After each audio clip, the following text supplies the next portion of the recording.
It started with a sound that didn't belong on that quiet suburban street. The deep rumble of Harley engines cutting through the afternoon air like thunder rolling across a calm sky.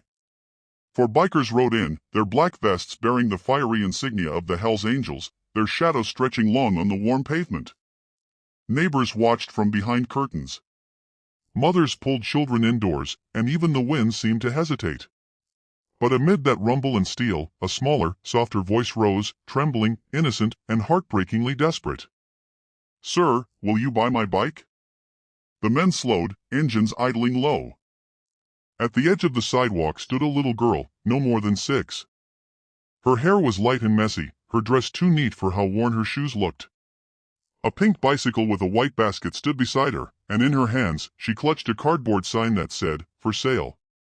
The smallest biker, or maybe the kindest, stopped his engine and climbed off. The others followed, heavy boots thewing on the pavement. He knelt before the child, the chrome of his bike glinting behind her like a mirror to a cruel world. Her name was Mirror, and her eyes held something that shouldn't exist in a child's face. Exhaustion. Behind her, under a tree in the distance, an older woman sat slumped against the trunk, wrapped in a blanket, pale and thin. The biker's throat tightened as Mira spoke again, clutching her sign a little tighter. "Please, sir, Mommy hasn't eaten in 2 days. If you believe in kindness, in second chances, in standing up when the world turns away, please take a moment to like, comment, share, and subscribe to Kindness Corner." Stories like this one remind us that compassion can still change everything. The biker's name was Ryder. His brothers called him Wolf. But the nickname never really fit. Beneath the tattoos and leather was a man who had lost more than most people could imagine. A father who'd walked away, a son who never came home, and a faith in the world that he thought was long gone. But that day, kneeling on that hot pavement, he felt something stir again. He asked her softly what she meant, and between halting breaths and tiny tears, Mira told him everything. Her mother, Clara, had worked at a local catering company owned by him, and everyone in town respected.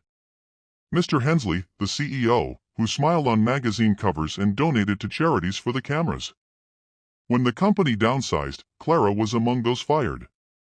She pleaded with him, begged to keep her job just a few weeks longer so she could feed her daughter.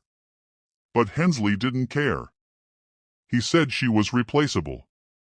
Since then, Clara had been too weak to find new work. The bills piled up, the fridge emptied, and pride kept her from asking for help. Mara had taken her only toy, her pink bicycle, and decided to sell it for food. Ryder felt something inside him snap, like the last thread holding back years of buried anger. His brothers, Tank, Viper, and Mason, had seen that look before. Without a word, they nodded. It wasn't pity they felt. It was rage, the kind born from seeing innocence crushed by greed. Ryder reached into his vest, pulled out his wallet, and placed a wad of bills in the little girl's trembling hand. "Keep the bike, kiddo," he murmured, his voice low, rough with emotion. But this wasn't the end. Not for him. He couldn't just ride away, knowing some powerful men had stripped everything from a woman and her child. He told Mira to stay with her mother, promised he'd come back soon, and then the engines roared to life again. The Hells Angels weren't saints, but they had their own kind of justice. They didn't use guns or violence that day. What they used was truth. They tracked Hensley's office, a tall glass building that gleamed in the sunlight, a monument to arrogance. The 4 men walked in like thunder after lightning, boots echoing against marble floors. The receptionist froze. Ryder's eyes found Hensley's through the glass wall of his office. The kind of men with a gold watch, a fake smile, and hands that had never worked an honest day in years. "What is this?" Hensley scoffed as they entered. But Ryder didn't shout. He placed the for sale sign on the CEO's pristine desk, the same cardboard Mirror had held. "That," he said quietly, "is what your greed cost." For the first time, the polished businessman looked shaken. Ryder told him about the little girl, the mother starving under a tree, and the bicycle worth more in love than all his cars combined. Hensley tried to defend himself, mumbling about business and layoffs. But his excuses died when he saw the fury in those men's eyes. Not criminal rage, but moral fire. They didn't hurt him. They didn't have to.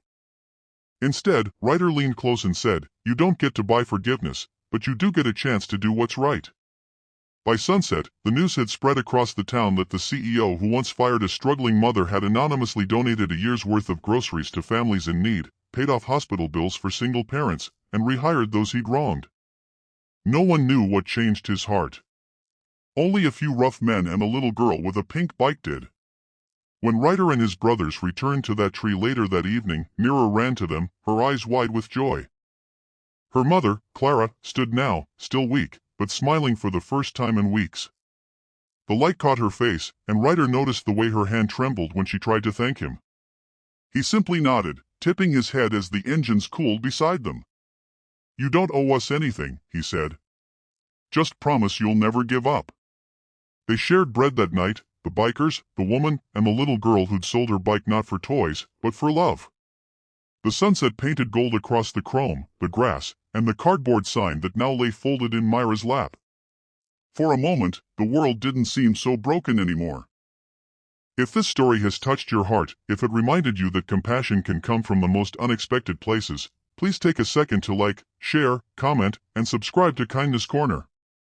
Every click helps stories of real kindness reach those who need hope the most. And before we end, tell us in the comments below what would you have done if you were in Ryder's place. Because sometimes all it takes is one act of courage to make the whole world believe in kindness again.